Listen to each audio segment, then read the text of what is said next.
Alright guys, Kroenke here again today, and over the last few days so much stuff has happened. I've had to put some of the spiciest drama we've ever seen in Call of Duty on the back burner. Today we're going to be going through all of that stuff, the ex-OpTic feud that's going on right now and will continue into the coming season, creating some incredibly spicy rivalries. I know that some people are saying like, okay, these guys are all millionaires, like can there really be rivalries? Are they just drumming up stuff? You guys can be the judge after what we go through in today's video. So like if you guys enjoy, subscribe if you are new as always, and I'm pretty sure you will today. It's honestly crazy stuff if you guys haven't seen this stuff yet. Before we begin, I wanted to go through a few other bits of news. Of course, Modern Warfare came out just a couple of days ago. Thought this was a pretty funny Reddit thread here related to, you know, COD Pro's Addy melatonin, right, which is a sleep supplement, effectively implying how this game is meant to be played and is being played right now. I had good fun playing it yesterday in game battles, but I think it definitely needs a fair few tweaks to how the Search and Destroy is going to work to be a good game. But as Bevels and Zero says here, like the doors,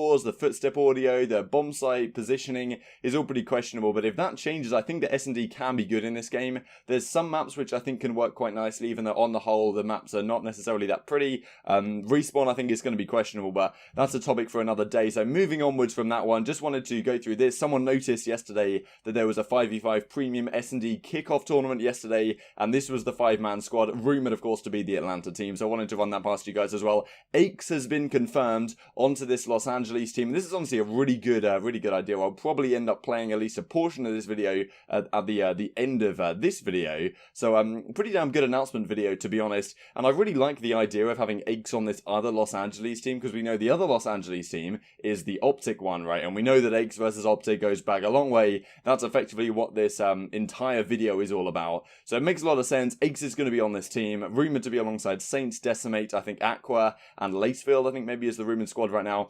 I have to see how that develops going forward.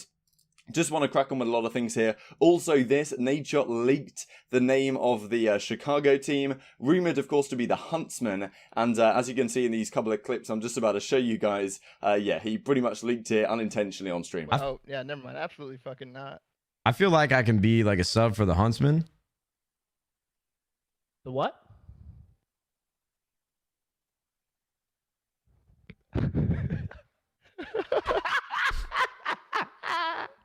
Oh my god, I'm texting Hector.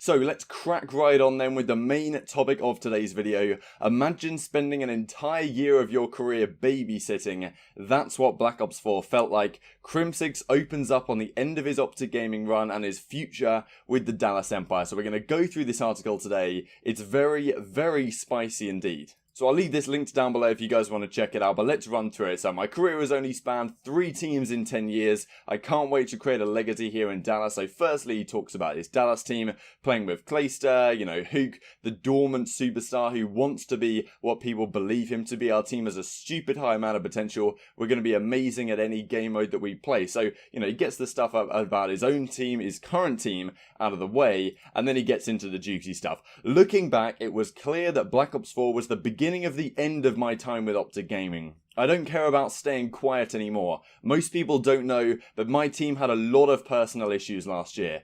Even fewer people knew it was Damon Karma Barlow, our coach Tyler TP Polchow, and myself versus Dashi, Scump, and TJ Halley. The wrong people got too much power. That power, that ego, came from fans who only look at numbers and stats. The people who understand the game see through that. That's what really broke us up. The power going to their heads and creating egos.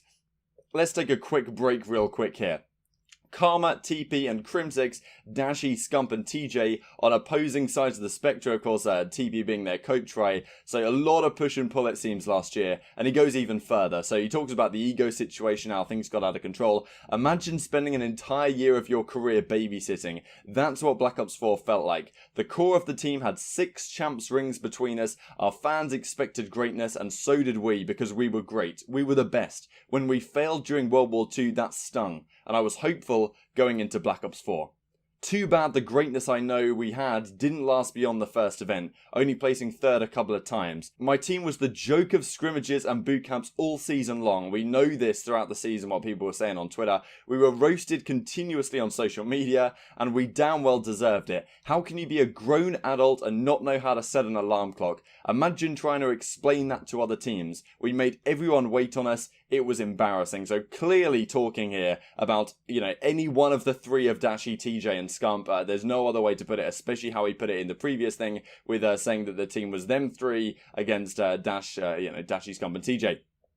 Incredible. Despite that, I was down to stick together in the Call of Duty League. I was willing to put up with the crap because the team was excellent. But after the 2019 season playoffs in the Call of Duty World League, I already felt that the OpTic gaming chapter of my life was over. I knew we were done. We hated each other. The two sides couldn't have been more apart. They thought they were gods, and Damon, Tyler, and I were garbage. They wouldn't listen. This is crazy statements. Like, first of all, to come out and say this, like, they, in terms of the entire three of them, Dashy, Scump, and TJ, thought all the rest of the teammates were not helpful. They wouldn't listen. Even if you were right, they would ignore you. Teammates are supposed to build you up, not try to tear you down. We had a lot of disagreements that almost always turned into personal shots at each other. Getting third at the championship, the world championship, was a blessing. Unfortunately, the hardships just kept coming. It was my fiance's birthday when Hex called me to say our potential roster didn't want me on the team. It was a weird phone call. They didn't want to try and fix anything. They wanted me gone. Hector, in my opinion, was nudging me off the team. He was trying to be nice. He was trying to figure if there was anything we could do, but in the end, it sounded like a "you're getting dropped" call, while Hector, apparently still associated to some degree with OpTic Gaming at this time. I was booted off the team over the phone on my fiance's birthday. I wasn't about to let that faze me. I am the best. Naturally, I called Hastro, the owner of the Dallas, 5 minutes later, and, they've got something sorted here. I want to get my former team back for everything they put me through, everything I've had to deal with, everything that's gone underappreciated. I want to put them in the dirt. What an insane phrase to come out with. Respect. In the end, that's what it came down to. A lack of respect, of acknowledgement, of appreciation. I've got all those three things now. I plan to build an empire. In Dallas, I no longer feel like I'm in someone else's shadow. It's a breath of fresh air. Probably talking about Scump in this one in particular. I finally feel respected, finally feel listened to. That fire I haven't felt in a long time, it's back. And he goes onwards. I'll never forgive. I'll never forget. That's what I meant. And, you better believe it, right?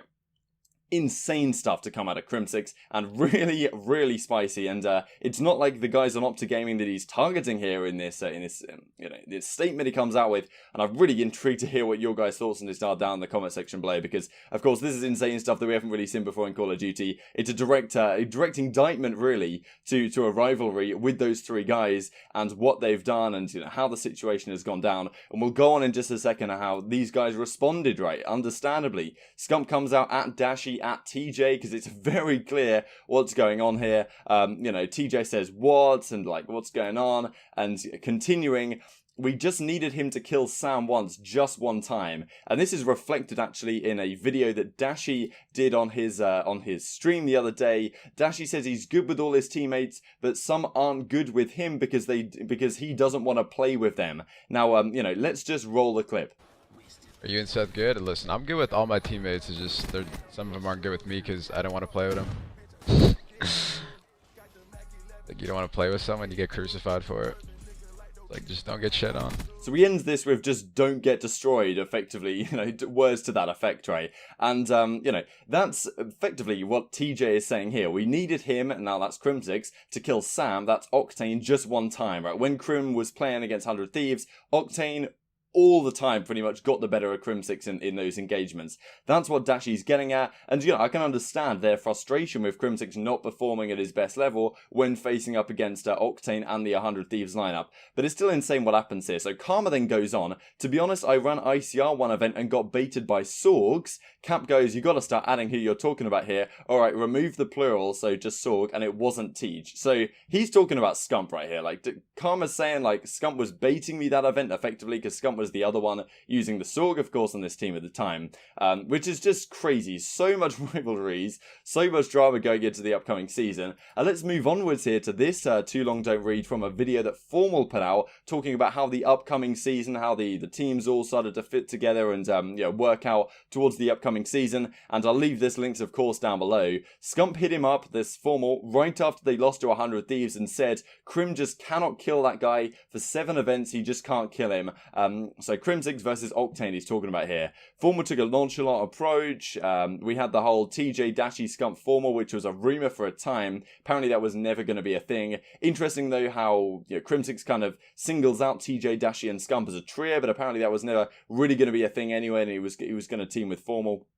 So, look, this is just absolute insanity, and I pretty much wanted to leave the video here. Really intrigued to hear what your guys' thoughts are on this, down in the comment section below. Crimsix versus the old Optic guys, so much spicy rivalry right now. We've got Dallas versus the Chicago team, the Chicago Huntsmen, as leaked by Nature, that's the Scump and Formal team. But then we've also got Dallas versus the Los Angeles Optic team, with TJ and Dashy on it. As Crimsix said, he wants to put them in the dirt. Like, that is just insane. And then we have the whole thing with Los Angeles Guerrillas, Aches being confirmed onto that team. The rivalry there will continue versus his former teammate Crimsix on Dallas, his former, rivals on the Chicago team, and also, of course, the Optic Gaming brand more generally on the other Los Angeles team. So many rivalries brewing. I'll have to do a video at some point breaking down all of them in order, it's just insane things, and I'm sure you guys will leave your thoughts down below. Thanks for watching as always. I will see you next time. It's just moved to Los Angeles.